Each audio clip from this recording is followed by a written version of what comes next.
Hi everybody! Today we're going to be talking about freeholds. But first, let's stop looking at the world in black and white and see it in all its beautiful colors. See what I did there? Now if you look in the background, you'll notice that there aren't any nodes in the background. So how far away is this freehold from its node? I thought they had to be pretty close by, but I don't know. It seems like it could be like so far away you can't see it. Maybe they just put this freehold down for demonstration purposes, and that's not actually how it's going to be in the game. We're going to explore that a little bit in the next section, but I wanted you to watch the whole video uninterrupted before we start. It's going to finish in about 5 seconds, I guess. Now while we watch and wait, now would be a good time to subscribe. Okay, here we are looking at the left. You see there's the ocean there, so there's no freehold that way. And here's looking back at the back of the house. There's no freehold back there. Looking at the right side, there isn't any node that I can see on the right side. And if you look towards the front of the house, there isn't a node up there either. So take a look at these and tell me if you see a node somewhere close by, because I don't. Next, we're going to look at the pond. That's the rectangle thing on the left. In my last video, I speculated if we were going to have ponds, and now we know the answer is yes. Woohoo! I always spend more time running back and forth to sell my fish than I do fishing. But now I can drop them off in my pond and wait until I have a bunch of them to go sell. This also tells us that fish will be used in a lot of recipes. Maybe you want to hold on to some in case you want to use them later. A good way to tell if a fish is rare is to count how many you have. If you have 20 trout and only 2 sunfish, then the trout must be pretty common since you caught so many. You'll also be able to hold on to your fish and wait for the prices to go up. If fish prices fluctuate, that is. Now before we talk about farming, look at these flowers. Do you think they come with the pond or do you think they were placed there?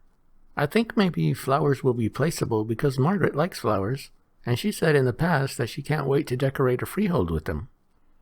I think this might be her influence on the game. Will flowers be used in potions or essential oils, or will they be purely decorational?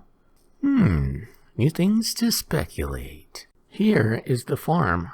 Even though everything is in shadow, we can see different plants growing in tidy rows. Since we are about to look at a level 1 corral, I think it's safe to assume that this is a level 1 farm. When the freehold levels up, its capacity will probably increase, just like the pond we saw. Stephen has already said that we will be able to hire workers to work our farms, so that tells me they will be able to get pretty big. Maybe triple the size? What do you think? And here is our first look at a level 1 corral. You can see a few horses in the corral and a few buildings in the background. I suspect those buildings will level up to stables as the freehold grows. Can you imagine this corral full of weird and wonderful creatures in all shapes and sizes? I can.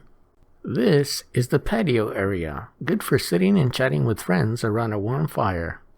Stephen said most of the things on the freehold will be functional. Does that include these chairs too? I hope so. In Apocalypse, I was always trying to sit on the chairs. As a vet, I can see myself sitting out here eating a fish and looking up at the stars. Ah, nice. Next, we're going to look inside the freehold. But first, look at the door. It seems out of place to me. The brass doesn't seem to fit with the rest of the house. Could we be looking at the first signs of freehold upgrading? Remember how Stephen said we would be able to upgrade our freeholds with different doors and windows and such? This looks like someone wanted to upgrade their wooden door to something sturdier, and they added this brass one. Inside the freehold, we have these storage chests, which Stephen said are functional. Woohoo! This is my favorite part of the video because I'm always running out of storage. When I first start a game, I never know what's valuable and what's garbage, so I end up hoarding everything until I run out of space. I'm probably going to get rid of the bunk beds and fill this room with storage chests to turn it into a storage room. I can see myself doing that. Now on the wall between the bunk beds, you can see some artwork, and we will be able to upload our own images. I hate this idea. But as long as it's your freehold where I don't see it, I guess it's okay. Because everything will be memes and terrible artwork. On the bright side, it will give me incentive to burn your house down if I don't like your artwork. Here we have the living room. And I'm wondering now if these banners will be customizable. Will we be able to upload our own guild banners here? Get ready for some terrible photoshopping if we can. Anyway, while I was looking around the living room, I noticed this treasure chest in the corner. Is this here for decoration, or does it serve as a safe deposit box for things we don't want to lose when the freehold burns down? Does it offer more protection than an ordinary wooden storage chest? If it does, I predict people will fill their houses with treasure chests instead of storage chests. Oh, also, forget what I said earlier about devoting an entire room in my house to storage. I'm not storing anything at home, so don't track me down and destroy my freehold hoping you'll get lots of stuff. No stuff at my home. Nope. Nothing. Sorry. Have some broken pottery shards instead. But I do understand why someone would want to attack someone's home now. Uh-oh. Out front here we have a little wishing well, or shrine. Not sure which. But I like how it's on the path so the person who lives here can make a wish or say a little prayer before heading out for the day. Please let the fish be biting today, or don't let me die. And finally, we have these half-submerged ruins. Do we rebuild this? Is this just for flavor? If we rebuild it, will it still be half-submerged?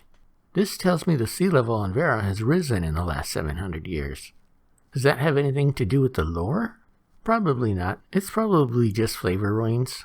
But it's fun to speculate.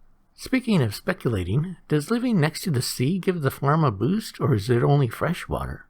'Cause if it does, then this freehold is in a perfect spot for fishing and farming.